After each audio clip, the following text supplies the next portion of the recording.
Today we will reflect on SD 50.20. Now this is the Daniya Sutta, the Daniya discourse SN 1.2. So this is the second discourse in the Sutta Nipata, comprising verses SN 18 to 34.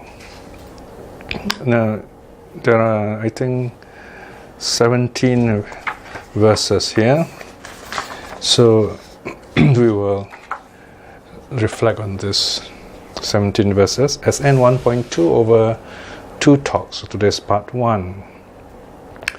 The Daniya Sutta is a very beautiful pastoral ballad. It's a poem. It's a kind of duet, if you like, a political duel even, between this rich herdsman called Daniya on the river. He's living on an island in the river Mahi, somewhere kind of north of Bombay, if you like. And the Buddha was in Savatthi. So they are about 800 miles apart, about 1,280 kilometers apart. So the Buddha was reflecting that day, who is ready to receive his teaching, who could attain some level of perfection or level of awakening. And in his meditation, in his mind, he saw that Daniya and the wife are ready. Now, we're not told whether the family is also ready or not, but definitely Daniya and the wife are ready spiritually to step onto the path. So here Daniya is a very rich herdsman. He has thousands of cattle and lots of workers. And he's kind of preparing himself for this this evening rest. He's kind of finished his work. But what he doesn't realize is there's going to be very heavy rain. And this rain is going to flood the whole place, going to overwhelm the island, and his whole family and cattle all be wiped out.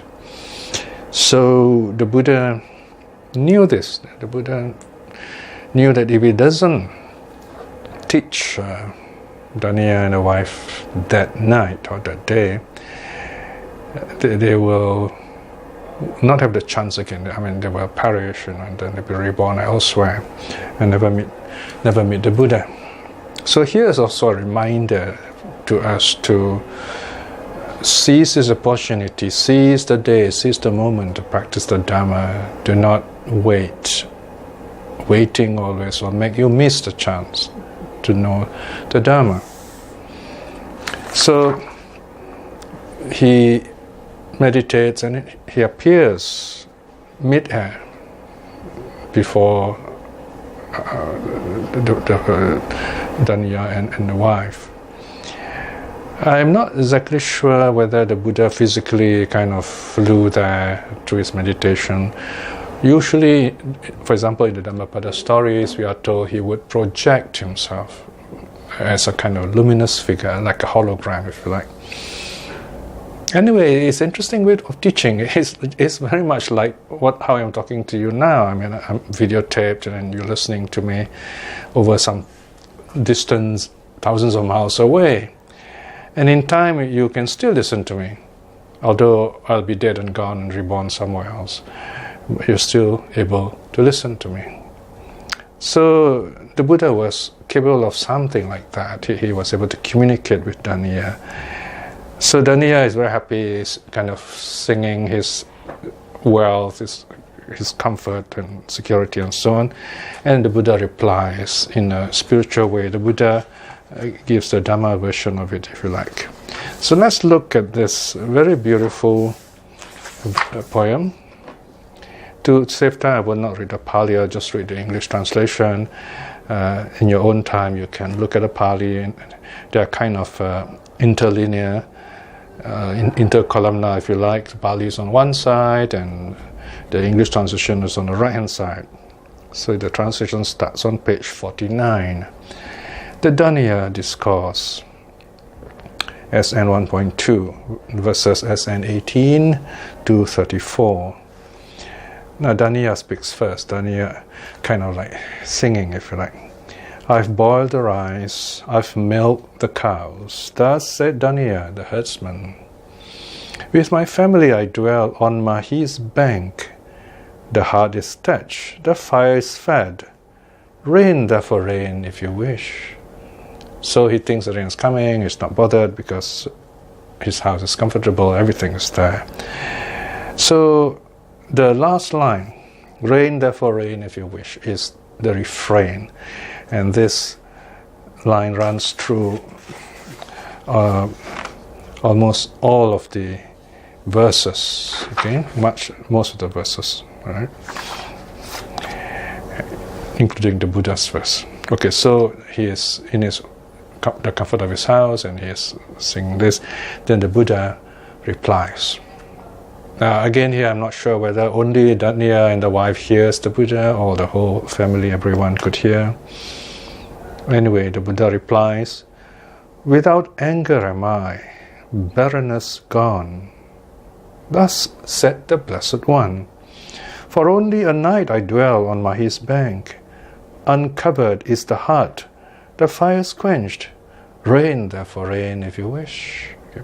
So we see here Daniya says something, but the Buddha kind of says almost the opposite. And yet the Buddha says, I'm okay, I'm also happy, right? So Daniya says, he has boiled his rice, the rice is cooked, and there's milk. He has already got some milk from the cows, and his family is very happy out dwelling with him. But the Buddha says, I may not have all these physical things that he has, but I'm free from anger. I'm free from mental barrenness. In other words, the mind is purified, awakened. And I only stay here for just one night. The Buddha is staying there just for one night for the sake of Daniya. Then the Buddha says, uncovered is my heart. Right? So here, that means there's no more secrecy, there's no more defilements, all gone. The heart here refers to the body, to the mind. The Buddha is fully awakened, so he has nothing to hide, no more defilements. And the fire's quenched, it's a te nirvana. So rain, therefore rain, if you wish, right? Let the world swirl with its problems and so on. The Buddha remains unaffected.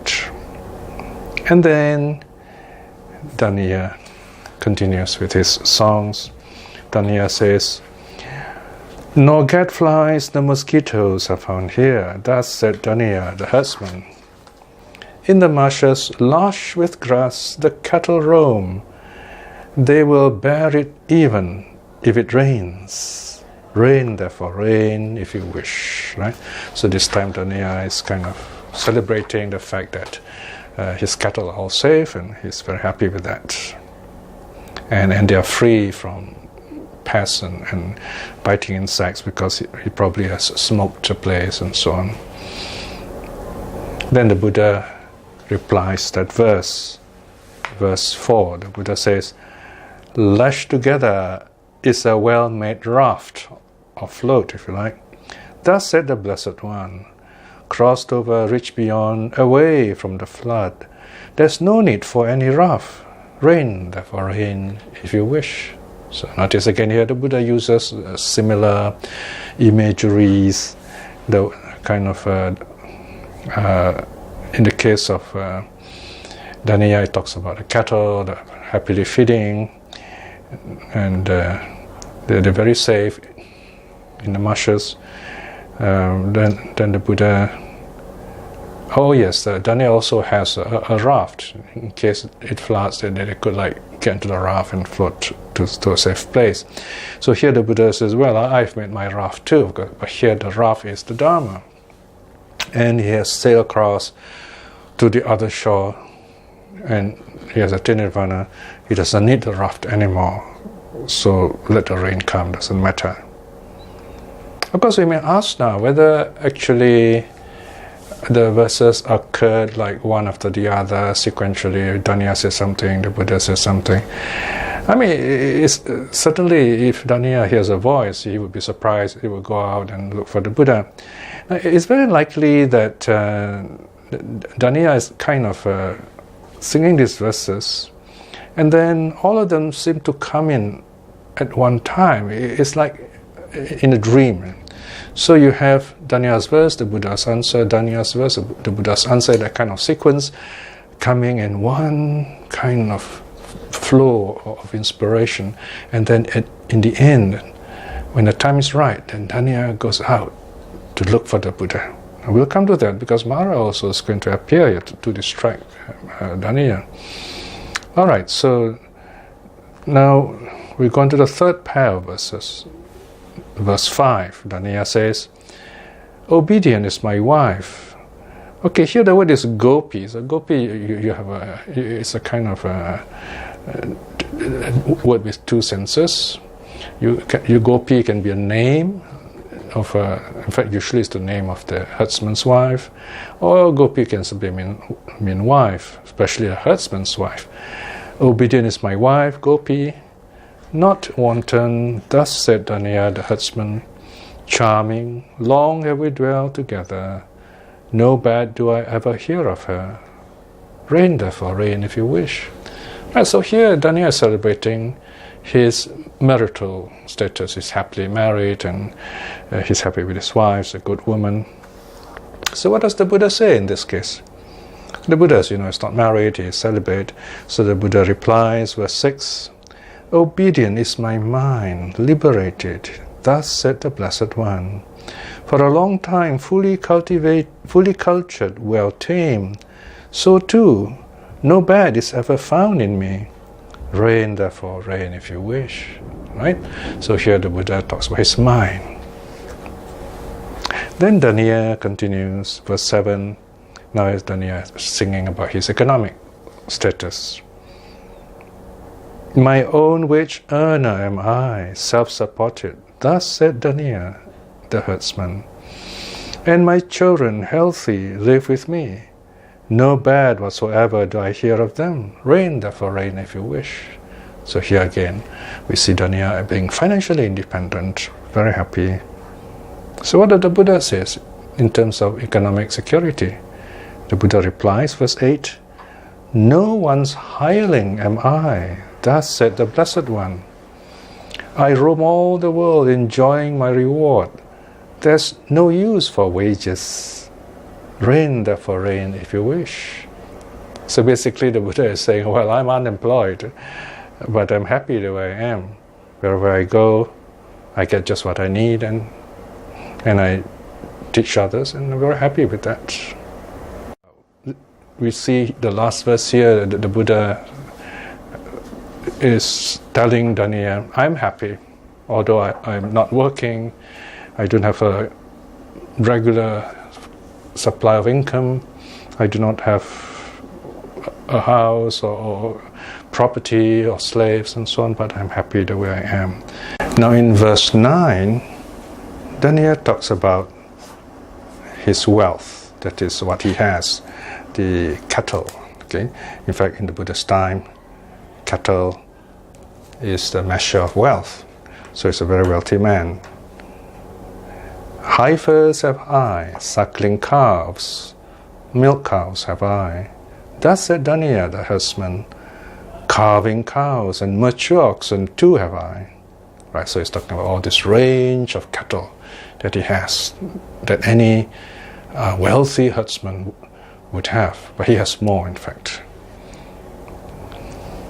Then he goes on, a noble bull, lord of the herd too here have I. Reign therefore reign if you wish. Right, so the noble bull here is the sire. I mean, this is the bull that produces calves and so on. So in other words, he has this wealth which reproduces itself. Right? So he doesn't have to look for wealth outside. So what does the Buddha say about this? The Buddha has none of these things. So the Buddha simply says, no heifers, nor suckling calves, nor milk cows have I, thus said the Blessed One. Nor pedigree breeders great with calf, nor a noble bull here, lord of the herd. Reign, therefore reign if you wish. So this is a very simple case of denial. It's just say, I don't have all this, and yet I'm happy. Right? So Danya says, I have all this, I'm happy. But the Buddha says, well, I don't have all this, but I'm still happy. Okay? Then, verse 11, Danya says, the tethering poles are sung unshakable. Thus said Danya, the herdsman. Well woven are the tethers of munja reed. The suckling calves are unlabeled to break out. Reign, therefore reign if you wish. So these are the younger cows. These are the kind of future wealth, if you like. So he has a lot of that, a lot of those little calves also, suckling calves. And the Buddha replies, like a bull having burst his bonds, said the Blessed One, like an elephant breaking through stink creepers, never again will I come to lie in a womb. Reign, therefore reign if you wish. So here Danya is talking about his herd of cattle. They're all kind of like penned up, cooped up, or tethered, leashed. But the Buddha says, well, I'm free, liberated. He used the word bull, like a bull. So here, the bull is regarded as a very noble being. And here, very often, a great spiritual leader like the Buddha is compared to this lordly bull. So I say, well, I am like a bull, but I'm free, liberated. Never again will I come to lie in the womb. Never will I be reborn anymore. I'm happy. Now, then the narrator intervenes now. Now there's a change of scene. Something's happening here. The narrator tells us, suddenly a great cloud bursts into rain, flooding the lowlands full. Hearing the falling of rain, Danya uttered this wish. So this is the rain that's coming, which would endanger Danya if he was sleeping. So Danya now says, no small gain indeed is this for us, we who have seen the Blessed One. For you as refuge we go, O Seeing One. Be our teacher, great sage. My wife, Gopi, and I are ready to listen. Let us live the holy life under the Sugata, well gone. For crossing over birth and death, let us be the end makers of suffering. Now if you look at this verse, these are not only verses of going for refuge, but it's almost like they are actually asking to be ordained, to join the order, to renounce the world. So we're talking about a great spiritual change here, actually. Either that, or they became Buddhists, they took the three refuges, and then later they went to see the Buddha, and then they renounced the practice, and they actually became arahats. And the place where they lived, of course, was washed away by floods, and it is said that the cattle herders there built a shrine there, especially for them. But of course, they survived the floods, they became arahats. Okay, now something else occurs. Mara appears. Mara tries to mess things up, if you like. Mara says, one with sons delight in sons. Thus said Mara, the bad one. The cow owner too delights in cows. For acquisitions are men's delight. One without acquisitions delight not. So Mara is like making a kind of entrance to distract Danya. He says, well, it's okay to be happy with cows and cattle and wealth, you know. I mean, if you don't have all these acquisitions, all these things, all this property, you will not be happy. Okay, then the Buddha replies, one with sons grieve over sons. Thus said the Blessed One. The cow owner too grieves over cows. For acquisitions are men's grief, but one without acquisition grieves not. So here again you see the very simple structure of the poem. The Buddha simply says, that's not true. I don't agree with that. Okay? You don't need this wealth, right? You don't need these acquisitions. So the Buddha has the final word here. So there ends the verses, that is SN 34. Let us now close with a short reflection. To live simply is to be a Buddhist. To be a good Buddhist is to live simply, joyfully, exploring the truth. Even when we live simply, there's so many wonderful things we can enjoy. Noble friendship, creative learning, being cultured, building beautiful things, getting together and celebrating the Dharma and so on. Like the way the monks live together with almost nothing that lay people have, and very happy. So we should remind ourselves of all this, the joy of simplicity and the simplicity of joy, of Dhamma joy. It is possible. So these verses of Daniya remind us of just that. Reflecting in this way is wonderful good karma. By the power of such karma, let us shower upon ourselves the loving kindness, that we may be well and happy and blessed with the courage and wisdom to aspire to at least stream winning in this life itself. And also may our loved ones, our family and relatives, and those who are practicing the Dhamma be well and happy too, that they may see the true teaching and awaken to the Dhamma in this life itself. And by the same token, by the power of the three jewels, may those who are seeking, those who are lost, those who are confused about the truth, see the true Dhamma in this life itself. May all beings be well and happy. Sadhu, sadhu, sadhu.